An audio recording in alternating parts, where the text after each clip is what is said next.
Hi tribe! Thanks so much for joining us on week 4 of our happiness journey. So if this is your first time watching a video, welcome. And I'm going to put a link below for video 1 if you feel like following along with us on this year-long journey to happiness. So what we've been doing is talking about happiness, talking about things that make us happy, and just layering on those pieces that will hopefully lead to that one of the happiest years of our lives. So thanks again for joining me, and I've been loving all the interaction, all the comments, all the feedback and the pictures, so thank you so much for that. It's wonderful to be starting this community with you. So this week we're going to be doing part 1 of a 2-part series, only because like everything that I love is a part 1 of part 2. If you guys have seen on Facebook or follow him on other things, Humans of New York, he always does like these 5-part series about people that he's following, and I'm always like, okay, when is he gonna post the next one? And on Netflix, you're always like, yes, I'll watch one more episode. So I thought I would do a 2-part series.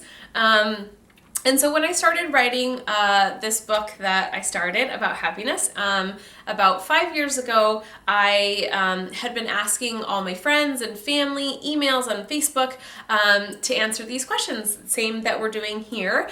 And one of them was about the people that you have in your lives. So grab your journal and pen and let's get started.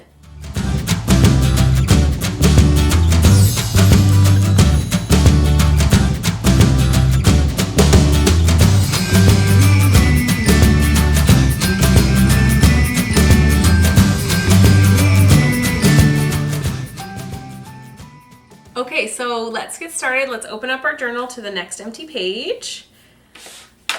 I'm curious, do you guys journal on things like during the week that are not related, or is this your special journal? Comment below and let me know. Okay, so we're just gonna write week 4. And I've already pre-written the question because it's kind of long, and I'll put it up on the screen as well while I'm saying this so that you can have a chance to write it. So, do you think it's important to surround yourself with happy people to be happy, or do you feel like you are happy no matter who you hang out with? All right, I'll give you a second to write that down.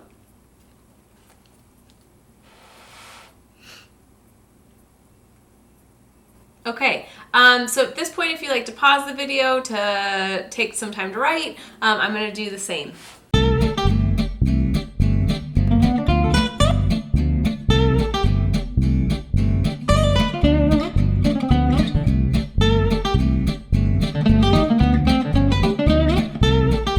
Okay, so what'd you write? As always, I'll write my journal entry in the comments below here on YouTube, but as well on our Facebook page. So if you haven't done so already, feel free to hit like on our Facebook page. That way we can hear your comments and thoughts about this question.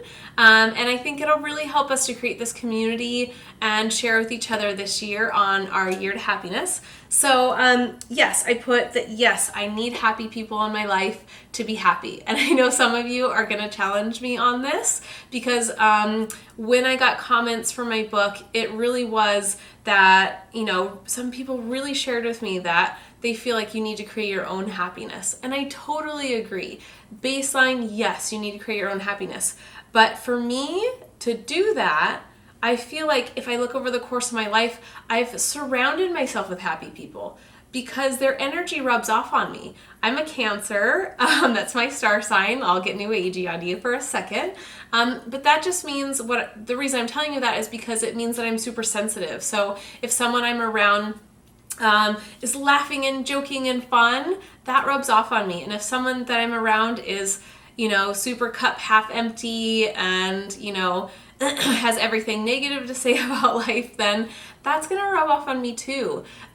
So if I look over the course of, childhood friends that were hilarious and college friends that were supportive, and people that I've met, later in jobs, I find that the trend for me is that I surround myself with happy people. So this is not to say that they're, shallow or that things haven't happened in their lives that I'm not gonna, support them through a hard time because, I've had some really tough things happen in my life and I've had some really amazing friends support me through that.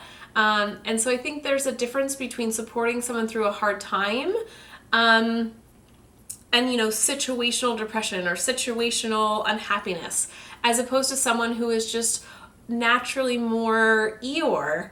Is that a good analogy?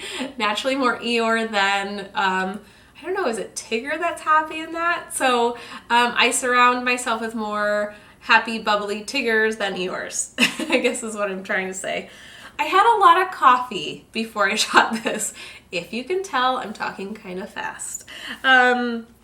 Anyways, so I would love to hear your thoughts on this question. This is a broader question that we'll have next week in our 2-part series. So next week it'll get a little bit more specific, but I'd love to hear your thoughts. Again, you can comment below here on YouTube. You can join us on our Facebook page, and I look forward to hearing from you. Okay, tribe, have a great week as usual, and I look forward to seeing you next week. Bye! Oh, P.S. Don't forget to subscribe below. Just click that little red guy, that little red box. Click! That way you don't miss a video. Okay, see you next week.